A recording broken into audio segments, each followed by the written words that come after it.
Somewhere beneath the Gulf of Guinea, buried under thousands of feet of water, lies one of the most valuable untapped oil reserves ever discovered on the African continent. A reserve so rich, so massive, that the world's biggest oil companies were willing to risk everything to own it. What followed was not a business deal. It was a heist.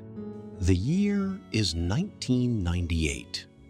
Nigeria is under the iron grip of military dictator Sani Abacha. The country is rich in oil. It pumps more crude than almost anywhere in Africa. But beneath the waters of the Niger Delta lies a discovery that has never been fully tapped. They call it OPL 245. An offshore oil block containing an estimated 9 billion barrels of crude oil. To put that in perspective, that is more oil than the entire proven reserves of most African nations combined. The Nigerian government controls who gets to drill it, and in the corrupt, patronage-soaked politics of 1990s Nigeria, that power is worth more than money. It is money. In 1995, Etete is appointed Nigeria's Minister of Petroleum by Abacha himself. He is a man who understands power, and more importantly, he understands how to use it for personal gain. In 1998, while serving as minister, the man tasked with managing Nigeria's oil resources on behalf of the Nigerian people, Etete does something breathtaking in its audacity.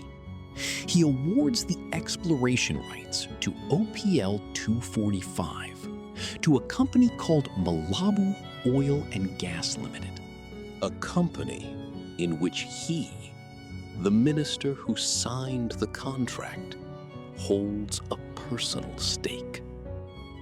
It is a self-deal of staggering proportions. One man, using the full weight of the Nigerian state, hands one of the country's most valuable assets to himself. But this is just the beginning. The deal kicks off a chain of events that will drag in two of the world's largest oil corporations, Royal Dutch Shell and Eni, the Italian energy giant. By the early 2000s, Nigeria's civilian government, under President Obasanjo, is trying to undo Etete's corrupt contract. The government revokes Malabu's license and awards OPL 245 to Shell instead. But Etete fights back. Lawsuits, political pressure, backroom negotiations. He still owns Malabu, and Malabu still claims to own OPL 245.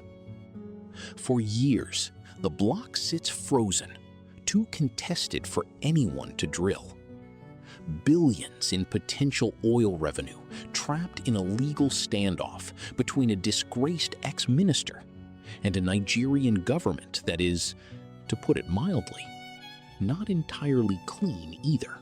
Then, in 2011, a deal is struck.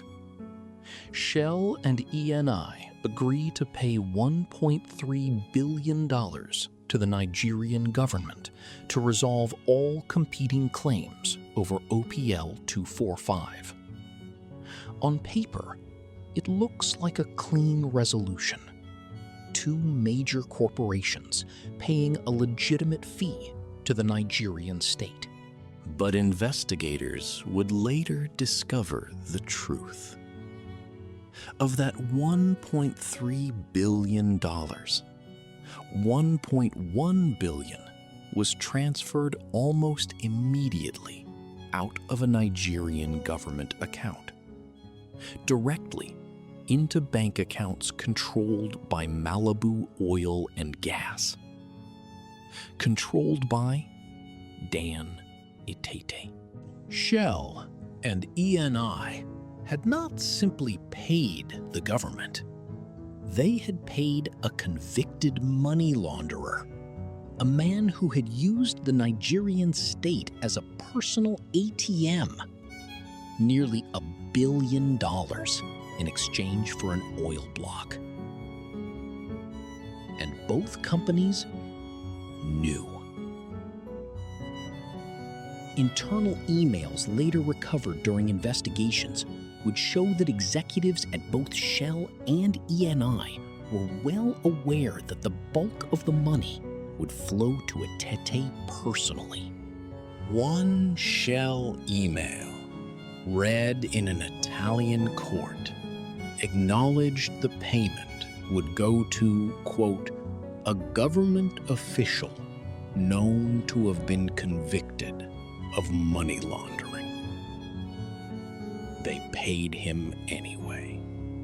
The scandal begins to unravel in 2016 when Italian prosecutors in Milan launch a criminal investigation into ENI and its executives. Simultaneously, investigators from 11 countries, including the United Kingdom, the Netherlands, the United States, and Nigeria, begin pooling evidence. What they uncover is not just bribery. It is a global financial conspiracy. The $1.1 billion flowed through accounts in multiple countries. Portions were allegedly funneled to Nigerian government officials, politicians, intermediaries, and fixers who helped grease the wheels of the deal. In 2018, ENI's then chief executive, Claudio Descalzi, and former Shell Nigeria CEO, Malcolm Brinded, are formally charged in Italy with international corruption. The trial that follows is one of the longest and most complex corruption cases in Italian legal history. Meanwhile, in Nigeria, Dan Etete has long since disappeared from public life. A French court had already convicted him of money laundering in 2007. He would spend years evading full accountability, surfacing occasionally at luxury hotels in Paris and Dubai, while legal proceedings dragged on. The contrast is staggering.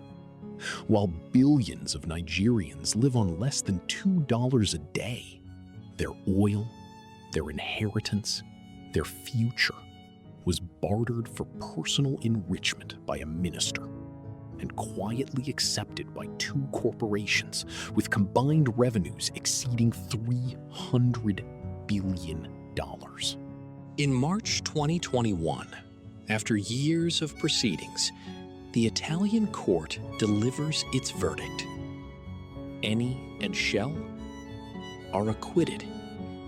The executives walk free. The verdict shocks anti-corruption campaigners worldwide. Global Witness, which had spent years documenting the scandal, calls it a catastrophic failure of justice. But the story doesn't end there. Italian prosecutors appeal the verdict. Legal proceedings continue in multiple jurisdictions. Shell reaches a settlement with Nigerian authorities. Eni faces continued scrutiny from investors and regulators. And in Nigeria itself, the case becomes a defining symbol of the relationship between multinational corporations and African governments. A cautionary tale about who really pays the price when oil money gets dirty. The people who will never see a dollar of that 1.1 billion. The fishing communities displaced by oil infrastructure. The school children in Delta State learning in classrooms without books. The mothers who boil water before their children can drink it in a country floating on crude oil. They are the real victims of OPL 245. The Malabu Oil Scandal is not unique. Across Africa, across Asia, across Latin America, variations of this story repeat themselves. Natural resources extracted, money paid, money rerouted, officials enriched, corporations shielded, communities forgotten. But the fact that 11 countries investigated, that prosecutors fought for years, that journalists and NGOs kept the story alive when it would have been buried, that matters. Because sunlight is the only disinfectant powerful enough to clean oil this dirty. OPL 245 has never been fully developed. Billions of barrels of oil remain untouched beneath the Gulf of Guinea.